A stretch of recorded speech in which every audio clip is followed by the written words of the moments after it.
Selam, masanın üzeri yine gönderdiğin notlarla, makalelerle tıklım tıklım. Selamlar. Anlaşılan Premier Lig'de ortalık bir fena karışmış bu hafta sonu. Karışmaz mı? Tam bir fırtına koptu. Skorlara şöyle bir göz gezdiriyorum da, son dakika golleri, sürpriz mağlubiyetler, tarihi serilerin bitişi tam bir futbol ziyafeti yani. Kesinlikle. Hadi gel, bu hafta sonunun bize ne anlattığına bir dalalım bakalım. Skorların ötesine geçelim diyorum. Harika olur. Sahadaki asıl hikayeleri, kahramanları ve kırılma anlarını konuşalım. Aynen. Bu hafta sonu sanki bize tek bir soru sordu gibi geldi bana. Maçların kaderini bireysel deha mı belirler yoksa kolektif hatalar mı? Ne dersin? Çok doğru bir tespit. Bir yanda tek başına devleşen oyuncular var, diğer yandaysa tek bir hatayla bütün bir maçı hatta sezonu tehlikeye atan anlar. İşte tam da bu. Bence bu sorunun cevabını aramak için de en doğru yer haftanın maçı olan Manchester derbisi. O zaman doğrudan oradan başlayalım. Manchester United City'yi 2-0 yenmiş, kağıt üzerinde net bir skor ama Ama asıl hikaye o değil. değil, evet. Kaynaklara bakınca United'ın iptal edilen 2 golü var. Yani maç çok daha farklı bir skora gidebilirmiş gibi duruyor. Hem de nasıl.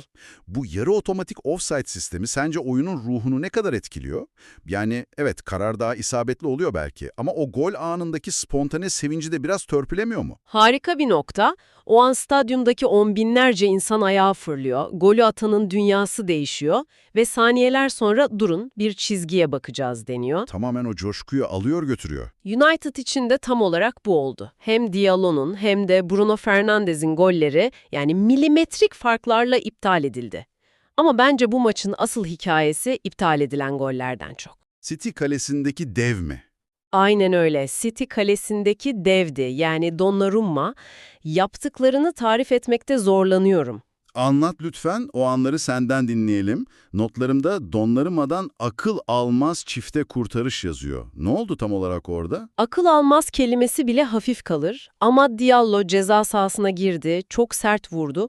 Donnarumma inanılmaz bir refleksle topu çıkardı ama top Casemiro'nun önüne düştü. Bomboş kale. Bomboş kale, Donnarumma daha yerden kalkamamış, sırtı dönük neredeyse. O pozisyonda yerden kalkmadan bir şekilde dönüp Casemiro'nun vuruşunu da engelledi. İnanılmaz. Ben resmen koltuğumdan fırladım.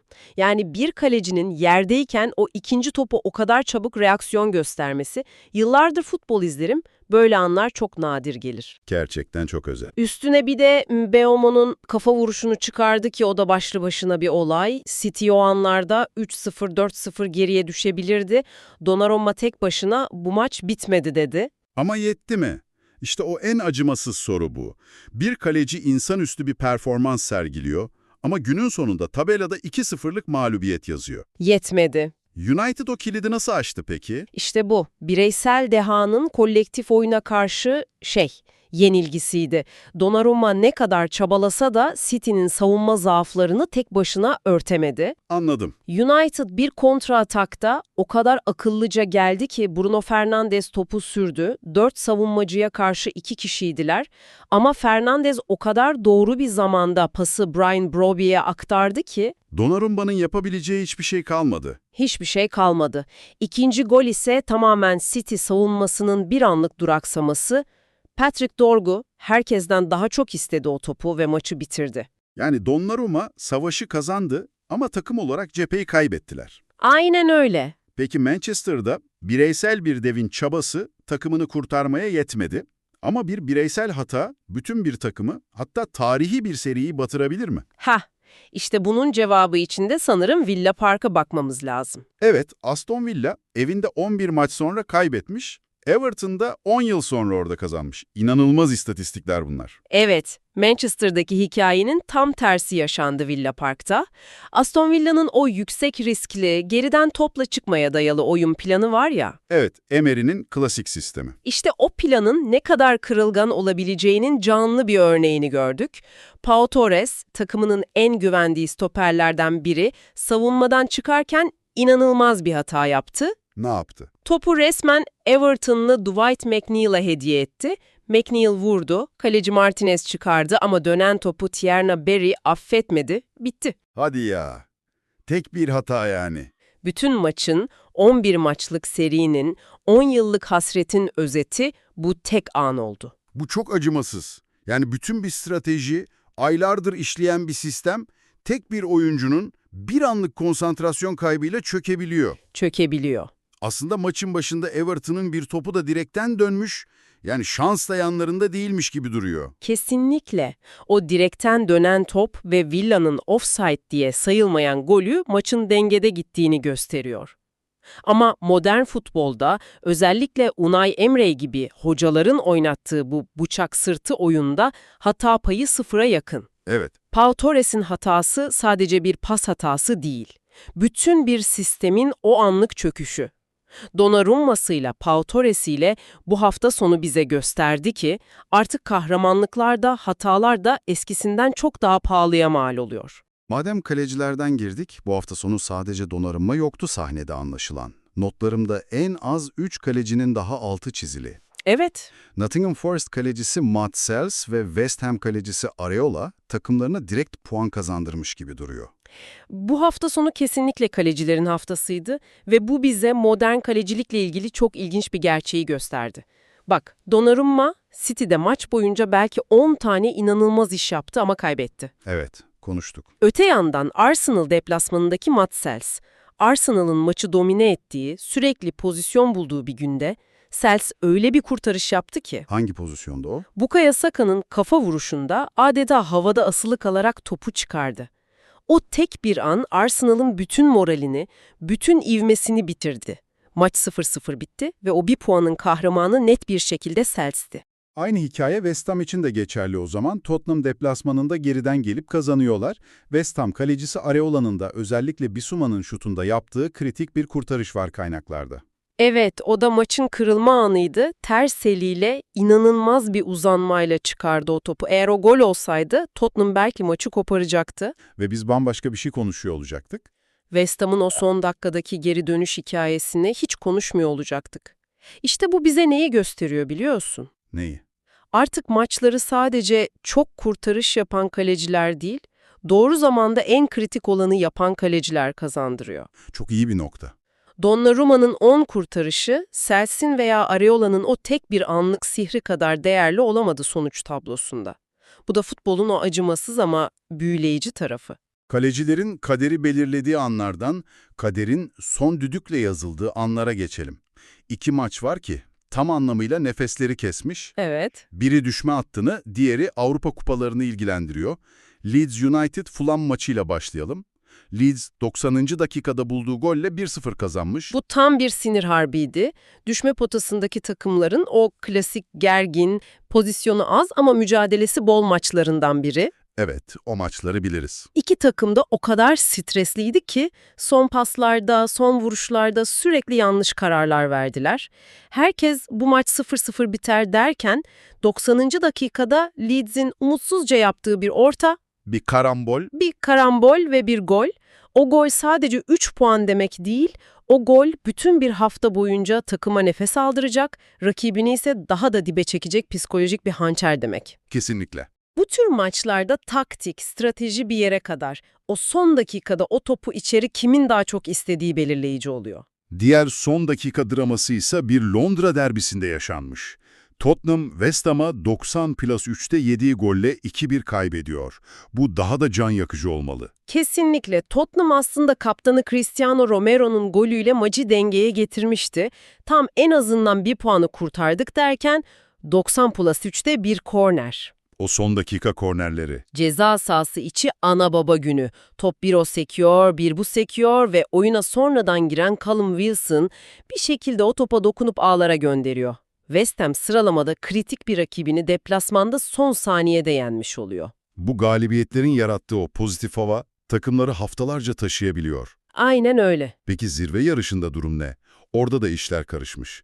Şampiyonluk adaylarından hem Liverpool hem de Arsenal puan kaybetmiş. Evet. Bu sonuçlar tesadüf mü yoksa zirvedeki baskının bir sonucu mu? Bence kesinlikle baskının bir sonucu. Liverpool sahasında Burnley ile 1-1 berabere kalıyor. Bu Liverpool için 4. beraberlik. 4. beraberlik mi? Evet. Üst üste 4. Maça bakıyorsun, Dominik Szoboszlai penaltıyı direğe nişanlıyor. Florian Wirtz'le harika bir golle öne geçiyorlar ama sonra basit bir savunma hatasından gol yiyorlar. Son saniyede Ekitike ile buldukları gol ofsayta takılıyor. Yani her şey üst üste gelmiş. Bu kadar çok şanssızlık bir araya geldiğinde ona artık şanssızlık diyemeyiz. Bu baskı altında doğru kararları verememe, o son vuruşu yapamama hali. Aynı durum Arsenal için de geçerli sanırım. Nottingham Forest deplasmanında 0-0. Kaynaklar tam bir tek kale maçı olduğunu söylüyor. Tek kelimeyle öyle. Ama demin konuştuğumuz kaleci faktörü yine devrede. Matt Sells. Matt Sells o maçı Arsenal'dan çalıp aldı. Fakat Arsenal'ın da kendine sorması gereken sorular var. Gabriel Martinelli'nin bomboş kaleye kaçırdığı bir pozisyon var ki akıl alır gibi değil. O kaçar mı? Şampiyonluğa oynayan bir takımın forveti o pozisyonu gol yapmalı. Bu iki sonuç da bize şampiyonluk yarışının son metrelerinin ne kadar acımasız olduğunu, kağıt üzerinde kolay görünen maçların aslında en zorları olduğunu gösteriyor. Çünkü o maçlarda kaybedecek tek şey sizin puanlarınızdır. Tam olarak bu. Hızlıca not defterimizden kalan diğer maçlara da bakalım. Chelsea yeni menajeriyle Brentford'u 2-0 yenmiş. Orada bir toparlanma sinyali var mı? Net bir galibiyet ama oyun olarak hala soru işaretleri var. Joao Pedro'nun golü VAR'dan döndü. Cole Palmer yine penaltıdan attı. Brentford'un da direkten dönen topu var. Yani Chelsea kazanıyor ama hala o dominant güvel veren oyundan uzaklar. Uzaklar yine de yeni bir başlangıç için önemli bir 3 puandı. Sunderland'de Crystal Palace'ı geriden gelerek 2-1 yenmiş. Brian Broby'nin golü özellikle belirtilmiş notlardı. Estetik olarak haftanın en güzel gollerinden biriydi. Topu kontrol edişi, dönüşü ve vuruşu. Topun önce üst direğe çarpıp sonra girmesi de gole ayrı bir güzellik katmış. O goller ayrı bir keyif veriyor. Evet.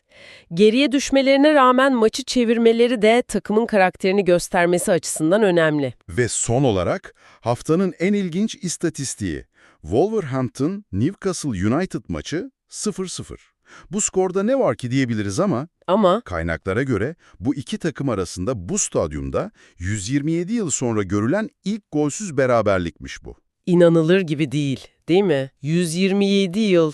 Düşünsene o statta oynanan bir asırdan fazla süredir her maçta en az bir gol olmuş. Ve bu seri 96. dakikada Bruno Guimaraes'in kaçırdığı inanılmaz bir fırsatla devam etme şansını yitirmiş. Hadi canım. O top gol olsa 127 yıllık gelenek devam edecekti. Futbolun bu tür romantik tarihi detaylarını çok seviyorum. Tam bir taktik savaşıydı ve sonunda tarih yazıldı. Hem de golsüz bir maçla. Gerçekten inanılmaz. Peki, Premier Lig'deki tüm bu dramanın, kahramanlıkların ve trajedilerin yanı sıra gönderdiğin o flash score ekran görüntüsü var önümde. Evet. İnsanın başını döndürüyor resmen. Arjantin'den Çad'a, Brezilya'dan Antigua and Barbuda'ya, Barbados Premier Ligi'nden Katar Kupası'na kadar. Yüzlerce maç, yüzlerce skor. İşte bu ekran görüntüsü konuştuğumuz her şeyi dev bir küresel bağlama oturtuyor.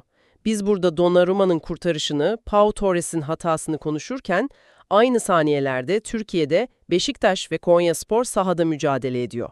Doğru. İspanya'da Real Sociedad Barcelona'yı deviriyor. İngiltere'de 21 yaş altı takımları kendi turnuvalarını oynuyor. Güney Amerika'da kupa maçları yapılıyor. Her seviyede, her coğrafyada futbolun kalbi aynı anda aynı ritimle atıyor. Bu perspektiften bakınca bizim bu derinlemesini incelediğimiz Premier Lig hikayeleri o devasa okyanusta sadece bir damla gibi kalıyor. Kesinlikle. O ekran görüntüsündeki her bir satır kendi içinde ayrı dramlar, ayrı kahramanlar, son dakika golleri ve hayal kırıklıkları barındırıyor. Kağıt. Bizim odaklandığımız bu büyük hikayelerin aslında ne kadar devasa bir tutkunun sadece küçük bir parçası olduğunu bize çok net hatırlatıyor. Peki futbol dolu bu hafta sonundan tüm bu hikayelerden sonra cebimize koymamız gereken ana fikir ne sence? Bence ana fikir şu. Her hafta sonu yüzlerce farklı sahnede aynı oyun oynanıyor. Şampiyonluk yarışı direkten dönen bir penaltıyla bambaşka bir hal alabiliyor. Liverpool maçı gibi. Aynen. Düşme hattındaki mücadele 90. dakikada atılan tek bir golle yeniden şekilleniyor. 127 yıllık bir seri 96. dakikada kaçan bir golle sona eriyor. Bireysel deha bazen yetmiyor, bireysel hata bazen affedilmiyor. Tam olarak bu. Kalecilerin anlık refleksleri ve taktiksel hamleler her hafta sonu onlarca maçın kaderini yeniden yazıyor. Futbol, tahmin edilemez anların bir koleksiyonu. Ve o canlı skor uygulamasının gösterdiği gibi bizim konuştuğumuz bu Premier Lig hikayeleri aslında buzdağının sadece en parlak, en görünen kısmı. Bu da aklıma şu soruyu getiriyor. Nedir? Kendi tuttuğun takımın kaderi sence sadece kendi sahasındaki performansıyla mı belirleniyor? Yoksa yüzlerce kilometre ötede hiç tanımadığın takımların oynadığı başka bir maçta yaşanan şanslı bir sekme, kaçan bir gol veya sürpriz bir sonuç dolaylı olarak senin takımının yolculuğunu ne kadar etkiliyor?